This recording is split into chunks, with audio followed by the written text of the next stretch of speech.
அவரை பத்தி சொல்லணும் அப்படின்னா இவர் சொல்லாமலே பல கதைகளை சொன்னவர். இவர் அதாவது தலைக்கு கீழே கழுத்து, இவரை தலை நிமிர வச்சது இவருடைய எழுத்து. இவருக்கு கிடையாது தயக்கம், பண்ணுவார் இயக்கம். எப்போதுமே இவர் படங்கள் மேல எல்லாருக்கும் ஒரு மயக்கம். நம்மளுடைய லிவிங்ஸ்டன் சார், வணக்கம் சார்.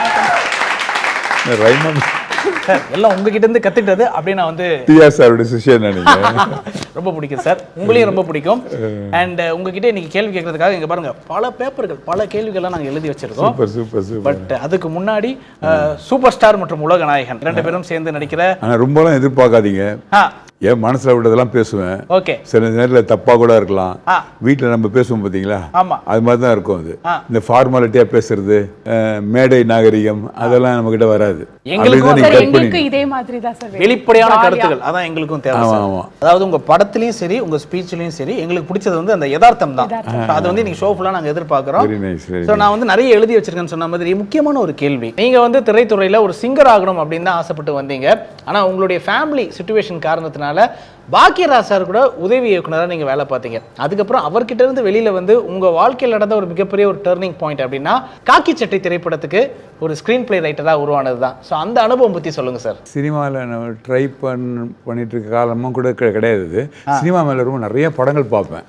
எங்கள் வீட்டுக்கு பக்கத்தில் ஒரு தியேட்டர் இருக்குது, பொருசுவாக்கத்தான் நாங்கள் இருந்தோம். சின்ன வயசுலேருந்து சினிமா ஆசை வளர்த்து விட்டது அந்த தியேட்டர் தான். அந்த தியேட்டர் இல்லைன்னா சினிமா ஆசை எனக்கு வந்திருக்காதா இல்லைன்னு தெரியல. ஏன்னா எங்கள் அப்பா வந்து ஈவினிங் ஆனால் அந்த மேனேஜரை பார்க்க, அவங்க ரொம்ப ஃப்ரெண்ட்ஸ். ஆனால் எங்கள் அப்பாவுக்கு சினிமா பட்டலாம் தெரியாது. அந்த மேனேஜர் பார்க்கறதுக்கு போயிடுவார். அவர் கூட நான் கூட கை பிடிச்சிட்டே போயிடுது 6ஆம் கிளாஸ்.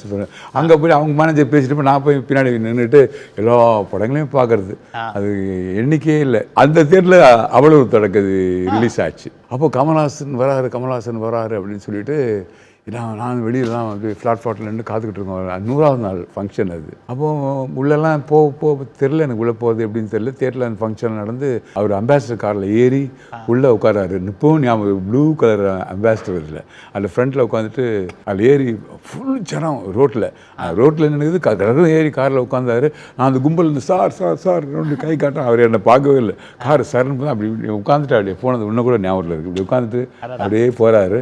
அப்படியே பார்த்து பிரமிச்சிட்டேன் நான் அவரை பார்த்துட்டு. சார் காக்கி சட்டை மூவி வந்து அமைஞ்சதே ஒரு பெரிய போராட்டம் தான். ஸோ அதை பற்றி கொஞ்சம் சொல்லுங்கள் சார். காக்கி சட்டைக்கு வந்து நாங்கள் ஆச்சு பாக்கியராஜ் சாரை விட்டு அப்போ தான் வெளியே வந்துட்டு கன்னிராசி பண்ணோம் பாண்டியராஜ் வந்து. அதுக்கப்புறம் ஒரு கதை ஒன்று ரெடி பண்ணியிருந்தோம், ஒரு போலீஸ் சம்மந்தப்பட்ட ஒரு கதை. அதை ரெடி பண்ணிட்டு இதை சொல்லலான்னு சொல்லிட்டு பிளான் பண்ணிருக்கும்போது கரெக்டாக அவினாசி மணி சார்ட்டு பாண்டியராஜனுடைய மாமனார் அவருக்கு எங்களுக்கு பாக்கியராஜ் இருக்கும்போது ரொம்ப க்ளோஸு. ஏதாவது கதை வச்சுருக்கீங்களாடா, சத்யா மூவிஸில் கேட்குறாங்கடா கதை. சார் இருக்குது சார், நாங்கள் வந்து சொல்லுவீங்களா? சொல்கிறேன் சார் அப்படின்னு. என்ன சொல்கிறோம் போகிறோன்னு தெரியல, ப்ரிப்பேர் பண்ணல, ஒன்றும் பண்ணல. ஒரு ஐடியா மட்டும் இருக்குது. அந்த ஐடியா வச்சுக்கிட்டு சத்யா மூவிஸ் அப்போ அந்த கதை எப்படி சொன்னோம், என்ன சொன்னோன்னு தெரியல சார். கதை ஓகே ஆயிடுச்சு, நல்லா இருக்குது, இதே பண்ணிடலான்ட்டார். அட்வான்ஸ் வாங்கிட்டு போயிடுங்க அப்படின்ட்டார். அவ்வளோ ஒரு கற்பனை நம்மளுக்கு. முதல் முறையாக ஒரு பெரிய அட்வான்ஸு கமல்ஹாசன் படம்.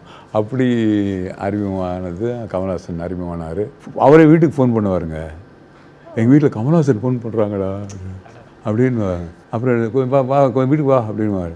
வீட்டுக்கு வந்து அந்த கதையை பற்றி தான் பேசுவார். அப்புறம் அந்த சீனில் நீங்கள் இப்படி சொன்னீங்களே, அதை நான் இப்போ பண்ணி காட்டுறேன் பாருங்கன்னு சொல்லிட்டு அவங்க வீட்டுக்கு பின்னாடி போயிட்டு, இப்போ கூட என் பொண்ணு ஒரு 3 படம் லீட் ரோல் பண்ணிக்க அவர்கிட்ட பிளஸ்ஸிங் வாங்கிறதுக்காக போகும்போது அதை அப்படியே ஞாபகம் வச்சு சொல்கிறாருங்க. அவர் எங்கள் வீட்டுக்கு வந்து நான் ஒன்று மேலே ஏறி காமிச்சேன், ஞாபகத்தில் இருக்காரு அப்படின்னு ஒரு குழந்தை மாதிரி கேட்குறாருங்க அவர்.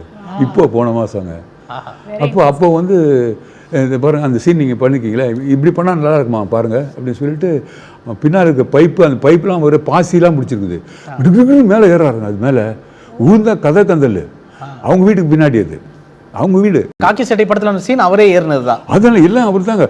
மேலே ஏறுறாங்க. மேலே ஏறிட்டு அங்கே சரன்னு அப்படியே கீழே அப்படியே வலிக்கிட்டு வர்றாரு. இப்படி பண்ணால் நல்லா இருக்குமா லிவிங்ஸ்டன் அது அப்படின்ட்டு அவர் அவ்வளோ ஒரு இன்வால்மெண்ட்டு.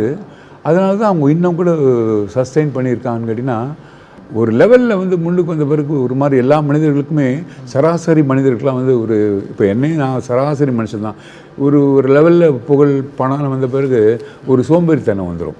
ஹீரோவாக நினச்சேன், 4 படம் நடித்தேங்க நான், 4மே ஹிட்டு.